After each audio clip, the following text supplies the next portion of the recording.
मैं चाहती हूँ कि कोई आप फैक्ट्री तो चाहती हैं वो सब करेंगे, पहले तो सेल्फ हेल्प ग्रुप बताओ ना। सभी करेंगे सर। माननीय मंत्री साहब, मेरी तो यही मांग है कि आप भाटोल जटान में एक फैक्ट्री लगाने का कष्ट करें ताकि हमारी महिलाएं काम कर। अगली बार एक चांद के ऊपर एक और जो जाएगा ना, वो चंद्रयान 4, उसमें भेजेंगे। तो फिलहाल लगातार जो मुख्यमंत्री है अपने हरियाणा का मनोहर लाल खट्टर जी, उसका आसी हल्के के एक गांव में जनसंवाद था। लगातार जनसंवाद वायरल हो लग रहा है और कहीं ना कहीं मनोहर लाल खट्टर है जो हरियाणा का मुख्यमंत्री, उसके मुख से कोई ऐसी बात निकल जाए जो कहो तो ठीक है लेकिन वह गलत दिशा में चली जावे है। तो फिलहाल वो महिला हमारे साथ मौजूद है जिसने कहा था कुछ और, लेकिन मुख्यमंत्री ने उस बात को और डाल पेश कर दिया और वो बात थी चंद्रयान 4 पे भेजने की। एक वो पूरा मामला आप पूछने की कोशिश करेंगे। फिलहाल वो महिला हमारे साथ मौजूद है। तो सबसे पहले जी राम राम जी। राम राम जी। हाँ जी, एक बार तो आपने इस गांव का नाम बता दो और जो प्रोग्राम था वो कहाँ पे हो रहा था? मेरे गांव का नाम भाटोल जटान है जी। प्रोग्राम थुराना गांव में हो रहा था जी। एक आपकी वीडियो वायरल हो रही है मुख्यमंत्री की और आपकी। हाँ, आपने कुछ मुख्यमंत्री से मांगा था लेकिन मुख्यमंत्री साहब ने कुछ और ही जवाब दिया। क्या थी वो कहानी, ये बताओ। वो ये सेल्फ हेल्प के ग्रुप चलाते हैं हम गांव में। हमारा ग्राम संगठन बना हुआ है, उसमें 11 ग्रुप हैं और हमने भी वहाँ पर जाना था जहाँ सीएम साहब जी आ रहे थे। तो सीएम साहब जी ने पूछा भाई कोई आसपास की महिला सेल्फ हेल्प ग्रुप की यहाँ आ रही है तो वो भी उठकर अपने विचार रखे इसके बारे में। उन्होंने मेरे से क्वेश्चन किए, मैंने उनके जवाब दिए सही सही। लास्ट में मैंने एक क्वेश्चन का थोड़ा लंबा जवाब दे दिया। मैंने बोल दिया कि श्रीमान जी, मैं चाहती हूँ कि हमारे गांव में महिलाओं के रोजगार के लिए एक फैक्ट्री लगाने का कष्ट करें ताकि महिलाएं गांव में ही रह करके काम कर सके। बाहर जाने में उनको बहुत ज़्यादा परेशानी होती है। तो फिर उसके बाद मुख्यमंत्री साहब का क्या बयान आया था? मुख्यमंत्री साहब जी ने कहा कि सुमन बैठ जा और चंद्रयान 4 जब चांद पर जाएगा तो तुझे उसके साथ भेज दिया जाएगा। अच्छा, मतलब जो चीज आपने पूछी थी उसका जवाब नहीं दिया, लेकिन आपको ये बोला जब चंद्रयान 4 चांद पर जाएगा आपको उसके साथ भेज दिया जाएगा। हाँ जी। तो उस टाइम वहाँ पर लोग भी बहुत ज्यादा होंगे, मुख्यमंत्री आ रहा है और भी सारे गांव के लोग बटरे हो रहे होंगे। हाँ तो जी। कहीं ना कहीं ये लगा भाई मुख्यमंत्री साहब ने मेरी बेइज्जती कर दी, ये फील हुआ आपको? देखो, मुझे नहीं लगा तो मेरे भारत देश को लगा। हम वहाँ से आ गए थे। आने के बाद में शाम के टाइम मैंने देखा तो मेरा वीडियो वायरल हो चुका था। तब वीडियो मेरे पास आया तो मैंने देखा तो मेरे को भी ऐसा महसूस हुआ कि शायद सीएम साहब जी ने ये लाइन कुछ और तरीके से पेश की है। तो मुझे भी मन में ऐसा हुआ कि सीएम साहब ने ऐसा मेरे लिए क्यों बोल रहा है, फील हुआ। अच्छा, जैसे कि हमने एक और वीडियो आपकी देखी थी, नवीन जैन है, उसने भी आपको सम्मानित किया है। हाँ, किया है। कैसे नवीन भाई साहब आए थे हमारे घर पे और उन्होंने मुझे 5100 की माला से सम्मानित किया है।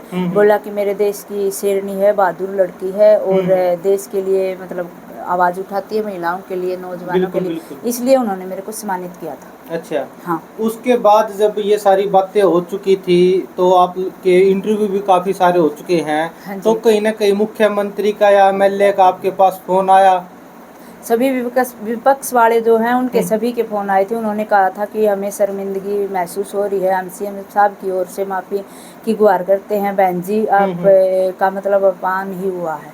अच्छा। हाँ, यही बोला था दीपेंद्र हुड्डा जी का और जेपी भाई साहब जी का। कई जो मंत्री हैं हमारे, उनके फ़ोन मेरे पास आए थे। सभी के फ़ोन, मतलब मेरे स्टाफ के, मेरे महिलाओं के, मेरे जितने प्रदेशाध्यक्ष और जहाँ मैं काम करती हूँ सबके फ़ोन आए और सब ने ये कहा कि कहीं ना कहीं आपका अपमान हुआ है। अच्छा। तो मुझे भी बड़ा फील हुआ और देश की सभी महिलाओं को फील हुआ। अच्छा। हाँ। फिर उसके बाद आपने कोई एक्शन लिया हो, कहीं अपनी बात कहीं और जाके रखी हो भी मेरे साथ गलत हुआ?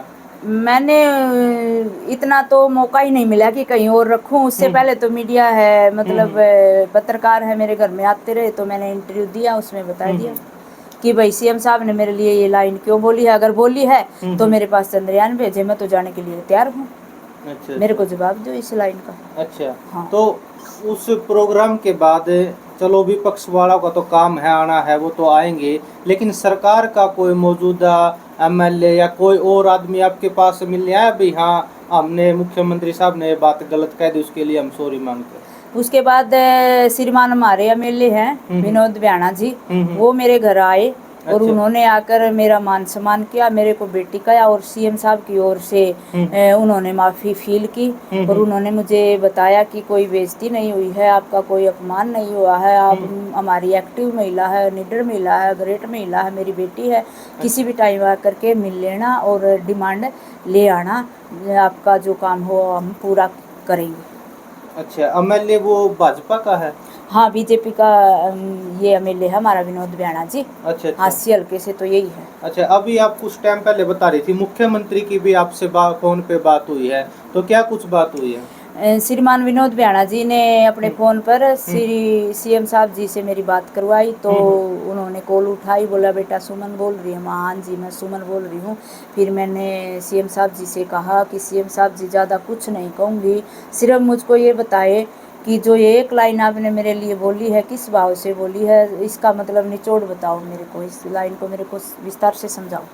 तो सीएम साहब जी ने बहुत ही अच्छे तरीके से, अच्छे विचारों से मेरे को वो उस लाइन का उत्तर दिया और मेरे को अपनी बेटी माना। बोला कि बेटी गांव में ऐसी एक्टिव महिला मुश्किल से मिलती हैं, और मैंने तो धड़ाधड़ जवाब देने लग रही थी नहीं, तो मैंने ये सोचा कि मेरी बेटी को तो मेरे को मतलब अंदर में ऐसी फील हुई कि मेरी इस बेटी को तो चांद पे जाना चाहिए, इसलिए मैंने मजाक के तौर पर और अपना घर अपना परिवार समझ के ना ऐसी बात बोल दी थी। तो बेटी आप कभी भी चंडीगढ़ आओ, मैं मिलने के लिए तैयार हूँ, तेरे लिए खुला दरबार है, कितनी कोई डिमांड ले आना मैं पूरी करूँगा, ये वादा कर किया है सीएम साहब ने। अच्छा, एक टाइम तो सीएम साहब ने जब वहाँ पर स्टेज पे वो बात बोली थी और एक आपकी ये फोन पे बात हुई, क्या लगा उसके मुख से ये जाने अनजाने में निकल गई या वो आदमी ही ऐसा है, क्या कुछ आपको क्या लगा अभी लास्ट में? देखो मैं तो नहीं कहूंगी कि आदमी ही ऐसा है, मैं नहीं कहूंगी, क्योंकि बड़ा है, फिर भी देश का राजा है, भी अपना घर में भी निकल जाए बड़े छोटे ये देखो ये भी बहुत बड़ी बात है, एक आम आदमी थे, जब मुख्यमंत्री फोन पे भी बात करके कहो है कोई बात नहीं,